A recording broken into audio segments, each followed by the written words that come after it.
What's up YouTube, this is Harvey 1997 here coming at you today with the discussion regarding the Pot of Desires reprint.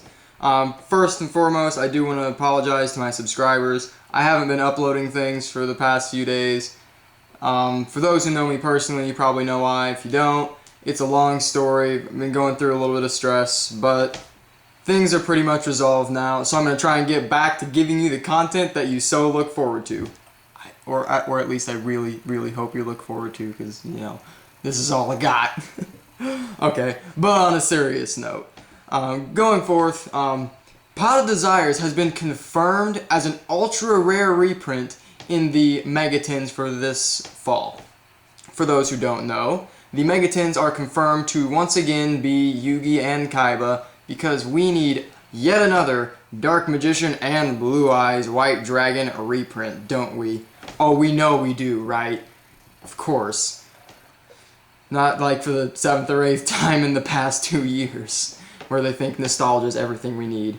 So yeah, some reprints from Megatins, or like just promos in general, some reprints like that, they hold their value extremely well. Some don't.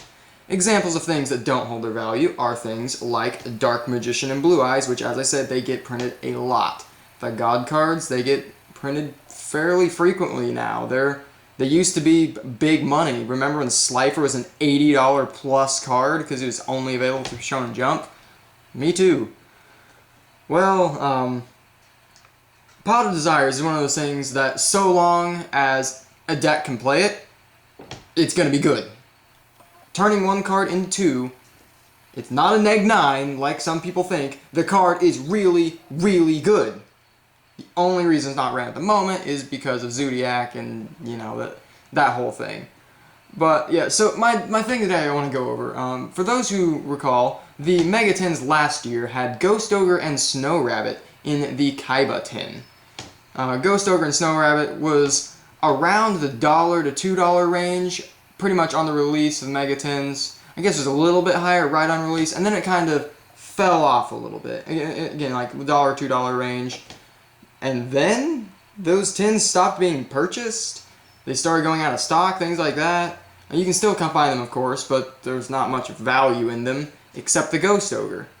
Therefore, with people needing Ghost Ogres for the new format, and them being in, like, you know, not low supply, but where everyone really needs them, and the only way to get that cheap promo is with a $20 tin, started creeping up, and I believe the supers are even around like $5 now.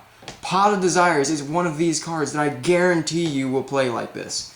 When the reprint comes out, which we know it's going to be an ultra rare print, it's not a secret, but it doesn't matter. It's Pot of Desires. Get out of here, you rarity whores. We don't need you.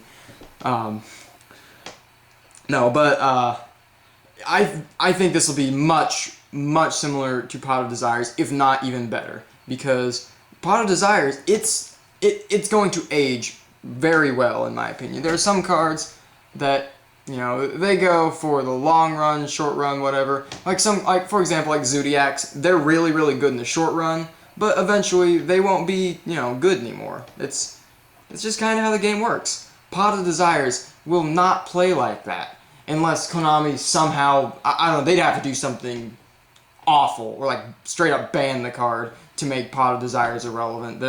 That's for sure. They'd have to do something really big, and I can't think of what that something would possibly be as it stands. A +1 is a +1, and as I said, the card will always be good. It's generic. Pick these up when it comes out. Whether you buy Megatins or don't, you need to get your hands on at least a playset of Pot of Desires, bare minimum.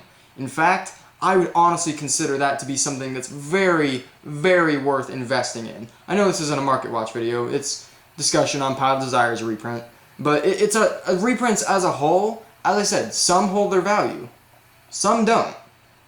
Pot of Desires is one of those cards that I can almost assure you, when it's released, it'll probably kind of level off a bit, but as time goes on, there will be a need for Pot of Desires. It will go up. Now, I don't know what's all going to be in the rest of the Megatins this year. We don't know. I mean, they could pull something kind of like Monolith and not print one of the best cards from an archetype. There might be some archetypes, like for example how Cosmos were last year, where they just aren't in there. We really can't be for sure. It's kind of up in the air at this point, so I don't know if the tins themselves will be worth investing in, but Pot of Desires most certainly is. I advise all of you, when it's released, get Pot of Desires. Whatever you have to do to get them, trade for them, buy them, whatever. If you can get, in my opinion, if I could buy a Pot of Desires for, you know, like the 20 that the tin costs, I would do it in a heartbeat as it stands right now. It's also because I'm backed up on 2 paychecks, so I'm a little loaded compared to normal. Nonetheless, Pot of Desires will hold its value over time. You will need these, I assure you that. And we don't know when the next time the card's going to get printed is. I mean, for all we know, this could be it for several years. They might give it to us again as another promo. It might be in the next attempt at like a Duelist Saga gold set or whatever. It might be something like that. We don't know. Nonetheless, though, and also ultra rares hold their value fairly well, regardless of what they come from, because a lot of people really like ultras. Now that I think about it, ooh, they could give us a Pot of Desires, an ultimate rare reprint, an Astral pack or OTS pack. Ooh, that sounds good. Okay. Alright guys, that's going to do it for this video. You guys tell me in the comment section below what you thought about this. As I said, there are some things that hold their value, some that don't. Pot of Desires will hold its value. If you take nothing else, take that. It is definitely worth investing in, or at least picking up your playset when it's released, because it will almost certainly go up after that, and when you need it and you don't have it, you're going to kick yourself for not getting them when they were cheap. Okay, as I said, that's going to do it for this video. Make sure to hit that like button and subscribe for all my future content, and I'll catch you in my next video.